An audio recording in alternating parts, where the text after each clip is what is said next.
So hello guys, फटाफट के अंदाज में एक बार सारे के सारे बच्चे ज्वाइन कर लो हमारे आज की इस क्लास को। ठीक है, अब देखना क्या सर हम लोग आज बातें करने वाली हैं, क्या बात आज होने वाली है। सबसे पहले मैं ये चाहता हूँ कि आप सभी लोगों का वेलकम हमारे इस चैनल पे। और इस चैनल का नाम हमारा क्या है, केवाईटी क्लासेस। चैनल का नाम क्या है, केवाईटी क्लासेस। ठीक है, सभी का स्वागत है। एक बहुत बेहतरीन एग्जाम, ठीक है, जो कि इंडिया के हर एक बच्चे के लिए है। ठीक है एग्जाम मध्य प्रदेश का, लेकिन इंडिया के हर एक बच्चे के लिए, हर एक बच्चा जो नर्सिंग में अपना कैरियर बनाना चाहता है, हर एक बच्चा जो ये सोच रहा है कि सर मुझे अब इस समय 70-80 हज़ार रुपये की अगर एक नौकरी बढ़िया मिल जाए, सरकारी नौकरी मिल जाए जिसमें मुझे स्टेबिलिटी मिल जाए तो बड़ा अच्छा होगा। ठीक है, हर एक बच्चा जिसकी ये सोच है उसके लिए आज ये एग्जाम है। ठीक है, उसके लिए एग्जाम है। पिछले 3-4-5 सालों का मैंने ट्रेंड देखा हुआ है। ठीक है, अगर आप इस एग्जाम में इंटरेस्टेड हैं तो मुझे लगता है कि आपने भी इस एग्जाम का पिछले 3-4 सालों का ट्रेंड जो है वो देखा होगा। अगर अब मैं ट्रेंड की बात करूं तो जो पेपर होता है, कुछ बातें एक बार मेरी सुन लेना। जो पेपर होता है वो क्या होता है सर, पेपर आपका आता है इजी टू मॉडरेट। क्या सर पेपर बहुत भारी आता है? बिल्कुल भी भारी नहीं आता, नीट के लेवल से कम होता है पेपर का लेवल। ठीक है, और इसके पेपर लीक भी नहीं होते हैं। एक और बात है, ठीक है, नर्सिंग के पेपर ऐसा हमारा रिकॉर्ड रहा है 4-5 सालों का कि इसके पेपर ज़्यादातर लीक भी नहीं होते। 90% केस में तो लीक नहीं होते। किसी स्टेट में कहीं हो गया तो वो एक अलग बात है, लेकिन 90% केस में आपका इसके पेपर लीक भी नहीं होते हैं। ठीक है, यानी कि आप एक बहुत सेफ एग्जाम में बैठने वाले हैं। और सर अगर मैं बात करूं कि हमारा क्या रहेगा, कैसे हमको नौकरी मिले, क्या रहेगी सैलरी, तो पहली बात तो अगर मैं बात करूं आपकी कि एक हॉस्पिटल के अंदर, एक अस्पताल के अंदर जो रुतबा एक डॉक्टर का होता है, कहीं ना कहीं वो एक नर्सिंग ऑफिसर का भी रुतबा होता है। नॉलेज भी कहीं ना कहीं क्या होती है, एक बहुत बेहतरीन एक नर्सिंग ऑफिसर को नॉलेज वहां पर होती है। ये सब बातें आपकी हैं। सैलरी की बात करें सर तो आपकी स्टार्टिंग सैलरी 70,000, ये तो मैं बहुत कम करके बोल रहा हूँ, 70,000 से ऊपर ही आपकी स्टार्टिंग सैलरी भी यहाँ पर रहती है। यानी कि सर ये एक बहुत बेहतरीन ऑफर हमारे पास आपने दे दिया है। बिल्कुल एक बेहतरीन आपके पास ये ऑफर है। ठीक है, आइए हम लोग बात करते हैं इस एग्जाम के बारे में। डेट कब आएगी, फॉर्म कब आएगा, क्या होगा सर इस एग्जाम के अंदर, कैसे हम लोग तैयारी करें, कहाँ से करें। उसके पहले मैं सबसे पहले आपको बताना चाहता हूँ हमारे एक बैच के बारे में, हमारे इस क्रैश कोर्स के बारे में, जो कि हमने स्पेशली इसी एग्जाम के लिए डिजाइन किया है। ठीक है, ये आपका स्पेशली MPPNST के लिए ही है। ये आपका क्या है सर, स्पेशल MPPNST एग्जाम के लिए हमने इसको डिजाइन यहाँ पर किया है। ठीक, क्या क्या मिलेगा सर इसको हमको इसमें देना, क्या लिखा है तुम्हारा।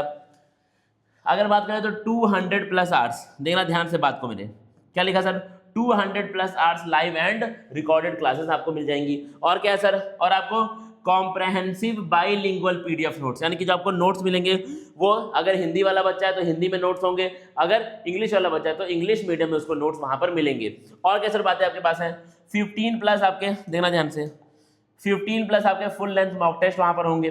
ठीक है, हालांकि हर साल हमारा लगभग मैं बोलूँ तुम्हारे तो 20 आपके फुल लेंथ मॉक टेस्ट वहां पर होते हैं।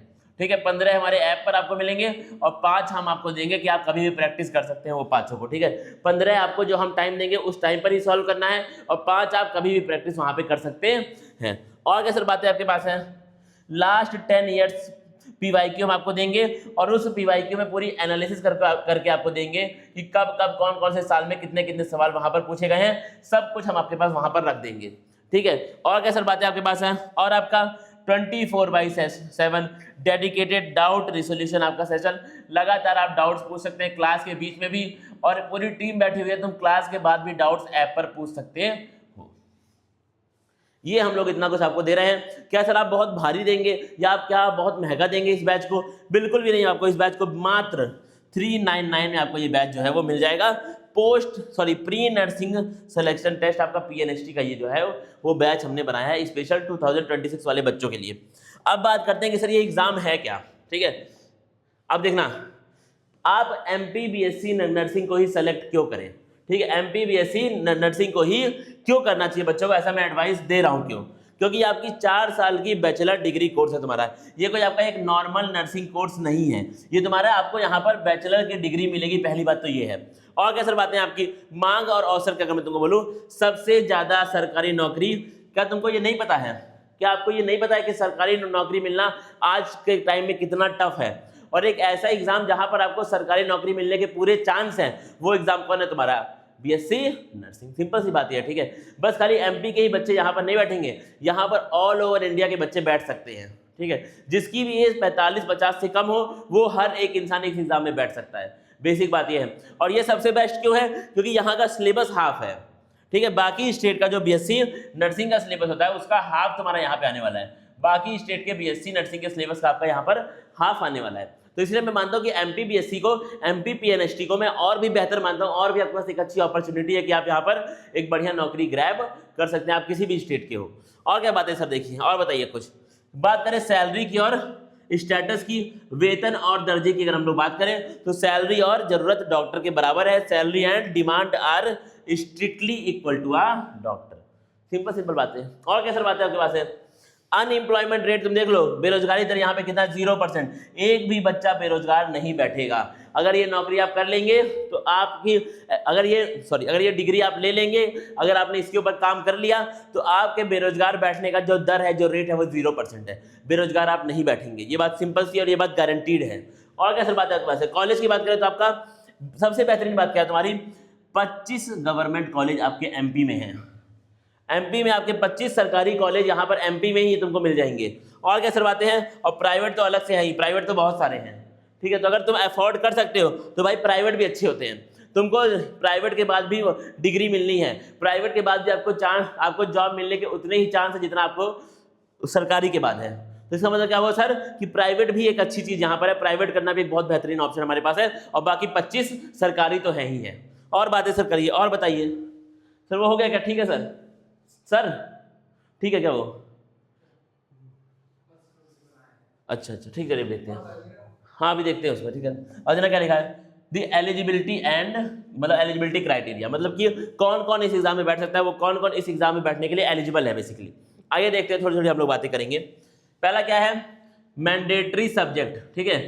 अनिवार्य विषय कौन कौन से होने चाहिए? 12th से आपका पीसीबी होना चाहिए, यानी कि 12th में तुम्हारा फिजिक्स, केमिस्ट्री, बायोलॉजी, ये तीनों सब्जेक्ट आपके होने चाहिए क्लास 12th में। फिर बात करें अगर हम लोग एजुकेशन स्टेटस की बात करें, शैक्षिक स्थिति की बात करें, तो आप 12th पास होने चाहिए। या तो तुम्हारा 2026 में 12th हुआ हो, या फिर 2026 से पहले भी अगर तुम्हारा 12th हुआ हो तो भी काम हो जाएगा, कोई दिक्कत वाली बात नहीं है। या तो आपका 12th क्लास 2026 में हुआ है या फिर 2026 से पहले हुआ है, सिंपल सी बात है। और क्या सर बातें आपके पास है? मिनिमम मार्क्स तुम्हारा बहुत ही कम है भाई, न्यूनतम अंक तो इतना कम है कि तुम मतलब अगर एक सिंसियर बच्चा होगा, सिंसियर छोड़ो, अगर एक ठीक ठाक ही बच्चा होगा तो भी उसका 12th क्लास में 45% से ऊपर तो आया ही आया होगा, सिंपल सी बात। तो कितना चाहिए तुम्हारा? 40 से 45% आपका 12th में होना चाहिए, तभी आप इस एग्जाम के फॉर्म को भर सकते हैं। जेंडर की बात करें, लड़के और लड़कियां दोनों ही फॉर्म को भर सकते हैं। बात करें अगर बोर्ड्स की, तो इंडिया के अंदर कोई भी रजिस्टर्ड बोर्ड से अगर आप पास आउट हैं तो आपका काम चल जाएगा, ठीक है। वो आपका सीबीएसई हो, आईसीएसई हो, या फिर वो ये एनआईओएस ओपन बोर्ड भी हो, तो भी कोई दिक्कत वहां पर आपके पास नहीं है। अगर हम बात करें स्टेट डोमिसाइल, तो आपका एमपी के बच्चे भी भर सकते हैं और इंडिया के किसी भी स्टेट के बच्चे इस फॉर्म को भर सकते हैं। आसान बात है, सिंपल सी बात है। अगर बात करें एज की, तो एक बार तुम डीओबी देखो, ठीक है। अब होता क्या यार, अब होता क्या है, लोग कंफ्यूज होते हैं कि सर हमारा क्या होना चाहिए, डीओबी, मिनिमम डेट क्या है, मैक्सिमम डेट क्या है, बच्चे कंफ्यूज इस बात पे होते हैं। तो मैं यहाँ पर लिख दिया हूँ, एग्जैक्ट मैंने यहाँ पर लिख दिया है। अगर आपकी डेट, अगर आपका डीओबी, अगर आपका बर्थडे इन दोनों डेट के बीच में आ रहा है तो आप इस फॉर्म को भर सकते हैं, एज सिंपल एज दैट। इसके बाद तुम यहाँ पर ये मत होना कि सर मेरा 1990 है, तो मिनिमम एग्जैक्ट आप बताइए कि मिनिमम एज है कितनी, ठीक है। तो एग्जैक्ट वाली बात मत करो, यहाँ पे एग्जैक्ट लिखा हुआ है, अगर इसके बीच में तुम हो तो बात खत्म है, साइट पर जाओ फॉर्म भरो, ठीक है। 1-2 दिन में फॉर्म आ भी जाएगा, 1-2 दिन में फॉर्म आना लगभग पक्का है, फॉर्म दिया जाएगा, तुम जाओ और फॉर्म भर दो, खत्म बात है। क्या क्या है सर एक बार बताइए थोड़ा सा। 1 जनवरी 1980, ठीक है, और 31 दिसंबर 2009, अगर इसके बीच में कहीं पर भी आपका डीओबी आ रहा है तो आप प्लीज जाइए और फॉर्म को भरिए और एग्जाम की तैयारी शुरू कर दीजिए क्रैश कोर्स के साथ। मिनिमम एज 17 साल, मैक्सिमम एज हालांकि कुछ है नहीं ऐसा मेंशन, लेकिन 45 साल, लेकिन कितना है तुम्हारा? 45 साल हो गया। फिर लिखा है जन्म तिथि इन दोनों के बीच में होनी चाहिए। इन दोनों के बीच में अगर आपका डीओबी है तो आपका काम सही है, आप जाके फॉर्म भरिए। और क्या है बात, अब देखना ध्यान से। अगर मैं तुमको एडमिशन प्रोसेस की बात बताऊं, प्रवेश प्रक्रिया कैसी यहाँ पर होती है सर, कोई भी यहाँ पर बात को ध्यान दो, इस एग्जाम में कोई भी सीधा प्रवेश नहीं होता है, पैसा देके एडमिशन आप करा नहीं सकते हैं। आपको एक प्रॉपर एंट्रेंस एग्जाम में बैठना पड़ेगा, ठीक है, तब जाके आपका एडमिशन होगा। कैसे सर बताइए थोड़ा सा। तो पहले तुमको ऑनलाइन एप्लीकेशन फॉर्म भरना है, ध्यान से देख लो भाई, एकदम सिंपल प्रोसेस है, आप लोग कॉम्प्लिकेट करते हैं इसको। ऑनलाइन फॉर्म भरे, ठीक है। फिर क्या है, PNST प्रवेश परीक्षा आप दीजिए।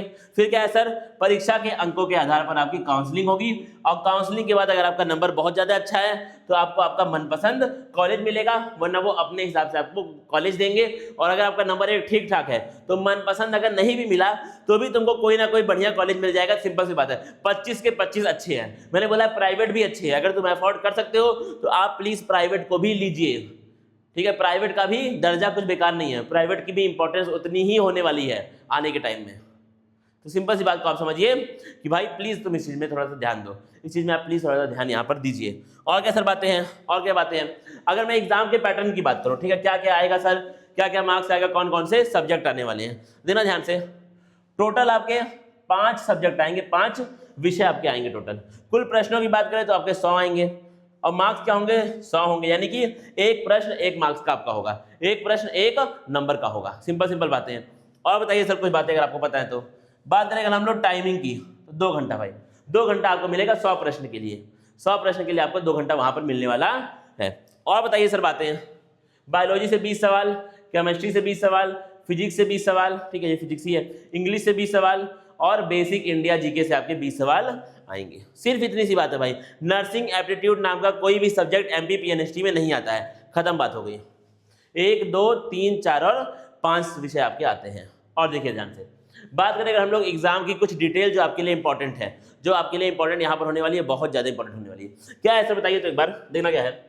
एग्जाम के मोड की बात करूं, परीक्षा का माध्यम क्या होगा तुम्हारा, ऑनलाइन होने वाली है, ऑनलाइन। इसीलिए बोलता हूं भाई इसके लिए तो प्रैक्टिस बहुत इंपॉर्टेंट है। पेपर में लिख लिख करके हमने सर बड़ी प्रैक्टिस की है, बहुत तुमने भी की होगी प्रैक्टिस, बहुत प्रैक्टिस हमने की है, लेकिन सीबीटी में हम लोग मार खा जा रहे हैं। पिछले सालों में बच्चे सीबीटी सिर्फ इस मोड की वजह से बच्चों का पेपर खराब हो गया था, सिर्फ सीबीटी सिर्फ ऑनलाइन की वजह से बच्चों का पेपर खराब हुआ है पिछले सालों में। इसलिए आप ध्यान इस बात का दीजिए कि आपकी ऑनलाइन पकड़ भी हो। कैफे में जा करके हमारे ऐप पर जाओ, तुम हमारे ऐप के ऊपर जाओ, ऐप का नाम है केवाईटी क्लासेस। तुम ऐप पर जाओ, क्रैश कोर्स में तुम प्रैक्टिस करो जाकर के, क्रैश कोर्स को परचेज करो, ठीक है, 399 का आपको मिल जाएगा। क्रैश कोर्स परचेज करो और जाके दबा के प्रैक्टिस करो, ऐप के ऊपर जाके दबा के तुम वहां पर प्रैक्टिस करो, जिससे कि क्या हो, जिससे कि आपका ये हो जाए कि सर हमको ऑनलाइन में काम करने में कोई दिक्कत नहीं है, तो हमारी मेहनत जो है वो हम लोग वहां पर पुट ऑन कर सकते हैं। सिंपल सी बात ये है। आइए देखते हैं और बातें क्या है सर। अब क्या लिखा है तुम्हारा, लिखा तुम्हारा at centres across almost all MP district, मतलब क्या है, लगभग मध्य प्रदेश के सारे जिलों में आपका जो सेंटर है वो जाने वाला है, इसलिए परेशान होने की कोई जरूरत यहाँ पर नहीं है। और क्या सर बातें हैं, मीडियम क्या होगा तुम्हारा, हिंदी और इंग्लिश दोनों ही माध्यम में आपके जो प्रश्न है वो आने वाले हैं। और क्या सर है, नेगेटिव मार्किंग हो भी सकती है, नहीं भी हो सकती है, क्योंकि ये लोग हर साल चेंज करते हैं। अगर होगी तो वही 1/4 वाला तुम्हारा मामला होगा, ठीक है, हो भी सकती है, नहीं, क्योंकि हर साल ये लोग उसमें चेंज लेकर के आते ही हैं, तो वो हमारे लिए भी सरप्राइज ही होता है हर साल, ठीक है। तो आपका अगर होगा भी तो 1/4 होगा। और क्या बात है sir, target score cut off बड़ा कम होता है, ठीक है। खुशी की बात यह तुम्हारे लिए कि एमपी पीएनएसटी का पिछले 4-5 सालों में कट ऑफ बड़ा कम गया है। अगर तुम्हारा 60-65, अगर तुम्हारा मैक्सिमम 70 मार्क्स आ गया तो आपको एक बेहतरीन कॉलेज मिलने के पूरे चांसेस हैं, ठीक है। तो इसलिए भाई नहीं है कॉम्पिटिशन इस चीज में, कॉम्पिटिशन नहीं है इस चीज में। और आइए बात करते हैं और क्या सर बातें आपके पास है। एक्सपेक्टेड देखना भाई, टाइमलाइन हम लोग भी श्योर नहीं है, लेकिन हमारा जो एक्सपेक्टेड था वो हमारा क्या था, मेरा एक्सपेक्टेड जो था, जो मैंने सोच के रखा था कि भाई 25 अप्रैल से 8 मई के बीच में तुम्हारा फॉर्म आ सकता है, लेकिन भाई नहीं आया, ठीक है, नहीं आया। लेकिन तो क्या है तुम्हारा भाई, मान के चलो तुम कि ठीक है 15 मई, मान लो आपकी 17 मई तक आपके फॉर्म जो है वो आ जाएंगे, वो लगभग पक्का है, ठीक है। 17 मई के आसपास या फिर उसके पहले आपके फॉर्म आने के पूरे चांसेस है, ठीक है। अगर मैं एग्जाम डेट की बात करूं तो एग्जाम डेट तो भाई तुम्हारी चेंज नहीं होने वाली है, आपका लेट जून में एग्जाम होने वाला है, जून एंड में, ठीक है, ये पक्का बात है। फॉर्म देर में भी आएगा लेकिन एग्जाम की डेट चेंज नहीं होगी, तो जून एंड में आपका फॉर्म, आपका एग्जाम होने के पूरे चांसेस हैं। यानी कि आपके पास प्रॉपर 1.5 महीना तुम्हारे पास अभी है, आपके पास एग्जैक्ट 1.5 महीना अभी है, और 1.5 महीना अगर तुम लग करके पढ़ दिए तो तुम्हारा क्वालिफिकेशन, इसमें क्वालिफाई होने का भी पूरे चांस है, पूरे चांस है तुम्हारे। आप क्रैश कोर्स को लीजिए, ठीक है, विश्वास करो, तुम क्रैश कोर्स को लो, उसके बाद तुम पढ़ाई को शुरू कर दो, खत्म बात हो जाएगी, आपका काम यहां से हो जाएगा। और आइए बातें हम लोग करने वाले हैं। अब क्या है सर, कहां सर, अगर मान चलिए फॉर्म आ गया तो हम लोग कहां से भरेंगे फॉर्म। सिंपल, आपकी ये साइट है, आप इसको टाइप करिए अपने फोन के ऊपर, आपको तुरंत साइट खुल जाएगी, ठीक है। देना क्या लिखा, www.esb.mp.online.gov.in, या फिर तुम गूगल पे जाओ, क्रोम पे जाओ, ESB MP सर्च कर लो, वहां से भी आप फॉर्म को भर सकते हैं, आपको वही साइट मिलेगी आखिरकार। फिर क्या है सर, अगर मैं फीस की बात करूं तो जनरल के लिए फीस आपकी 400 होगी, मिनिमम फीस है। ओबीसी, एससी, एसटी, ईडब्ल्यूएस, इन लोगों के लिए फीस क्या होगी तुम्हारी 200 होने वाली है। और सर बताइए कुछ बातें अगर आपके पास है तो। और क्या है तुम्हारा, क्या पढ़ना है सर, मैंने स्टार्टिंग में बोला है कि 11th क्लास का सिलेबस यहाँ नहीं आता है, बस खाली 12th क्लास के ही सिलेबस यहाँ पर आते हैं। मतलब क्या हुआ, अनलाइक अदर स्टेट, अन्य राज्यों की तरह पूरा सिलेबस नहीं पढ़ना है यहाँ पर तुमको बस खाली क्या पढ़ना है, सिर्फ 12th पढ़ना है, कोई भी 11th का सिलेबस तुम्हारा नहीं आता, बस खाली 12th आता है। और क्या सर बातें हैं, स्ट्रिक्टली तुम्हारा पिछले 5 साल में एनसीईआरटी से ही सवाल आए हैं, इसका मतलब इस बार भी एनसीईआरटी से ही सवाल आने वाले हैं हर एग्जाम में। नीट तक के एग्जाम में एनसीईआरटी से आते हैं सवाल यार। और क्या तुम बोलोगे, नीट तक के एग्जाम में क्या सवाल आते हैं, एनसीईआरटी से ही आते हैं। तो तुम परेशान मत हो, बस खाली आपको एनसीईआरटी ही खोल करके पीना है, खत्म बात हो गई। अब क्या है सर, अगर बात करूं मैं चैप्टर्स की, एक बार तुम देख लो, ठीक है।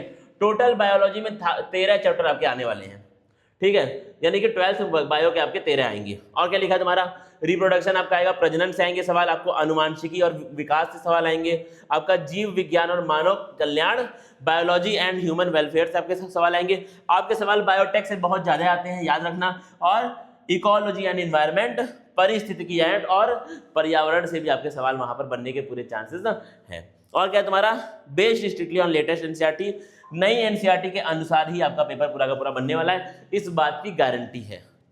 और बताइए सर, और बताइए, अगर बात करूं मैं फिजिक्स की, 14 चैप्टर आपके फिजिक्स के हैं। कौन कौन sir, electrostatics, current, electricity, magnetic effects of current, electromagnetic induction and AC, फिर क्या तुम्हारा इलेक्ट्रोमैग्नेटिक वेव्स, ऑप्टिक्स से आपके सवाल, dual nature of matter, atoms and nuclei, electronic devices, इनसे आपके सवाल जो है वो बनने ही वाले हैं, ठीक है। ये आपके चैप्टर्स हैं। बात करें अगर हम लोग केमिस्ट्री की, तो इसका सिलेबस क्या हुआ, काफी कम हो गया नए एनसीईआरटी के हिसाब से, सिर्फ 10 चैप्टर आपके अब बचे हुए हैं। क्या क्या है सर, सॉल्यूशन, फिर क्या है तुम्हारा इलेक्ट्रोकेमिस्ट्री, फिर क्या आपका chemical kinetics, D and F block elements, coordination compound, फिर क्या sir halo alkane and halo arene, alcohol, phenols and ether, aldehyde, ketone and carboxylic acid, amine, और क्या तुम्हारा बायोमोलिक्यूल यानी कि जैव अणु, इनसे आपके जो है वो सवाल इस बार बनने वाले हैं। बात करें हम लोग बेसिक इंग्लिश की बात करें तो आपका वही आता है, ग्रामर का पूरा आपका सिलेबस आता है, और ग्रामर का सिलेबस हमारे ऑलरेडी हम लोग पढ़ा भी चुके हैं कई बार, और इस बार क्रैश कोर्स में तुम्हारा डे 1 से वो स्टार्ट हो जाएगा, कल से आपका जो क्रैश कोर्स है वो स्टार्ट होने वाला है। और क्या सर बातें आपके पास है। बात करें अगर हम लोग जीके की, तो आपका देखना ज्यादातर क्या था तुम्हारा, इंडिया का आएगा जीके आपका, और क्या था आपका वर्ल्ड जीके थोड़ा सा वहां पर आता है, और आपका एमपी का भी जीके यहाँ पे आता है। एमपी का जीके बहुत लोग इग्नोर कर देते हैं, बहुत सारे इंस्टीट्यूट और बहुत सारे बच्चे यहाँ पे बच्चे फंस जाते हैं कि 1-2 सवाल तुम्हारे यहाँ से भी आने वाले हैं, इसलिए फंसने वाला काम हमें नहीं करना है। कम से कम 3-4 सवाल एमपी से आपके बनेंगे ही बनेंगे, इसलिए इसको भी हमें पढ़ना पड़ेगा। और सर बातें आपके पास कुछ है क्या।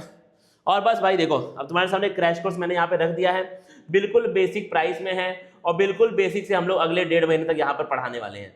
तो भाई फटाफट सब लोग बिना किसी संकोच के क्रैश कोर्स में आप आ जाइए। अगर आपको हमारा ऐप नहीं मिल रहा है, या फिर अगर आपको ऐप के अंदर ये बैच नहीं दिख रहा है, तो यहाँ नंबर दिया हुआ है, वहाँ साइड में भी दिया होगा, यहाँ मैं लिख दे रहा हूँ, इस नंबर पे आप अभी तुरंत कॉल कर सकते हैं। कॉल मत करना यार, व्हाट्सएप कर देना, ठीक है, कॉल मत करना, व्हाट्सएप कर देना 8090769287। आप इस पर फटाफट के अंदाज में व्हाट्सएप कर दीजिए, हम आपको मिल जाएंगे वहाँ पे हम आपकी पूरी हेल्प कर देंगे। अब हम लोग मिलेंगे किसी और सेशन में, मिलते हैं हमारे क्रैश कोर्स के अंदर सीधा, तब तक के लिए थैंक यू गाइस।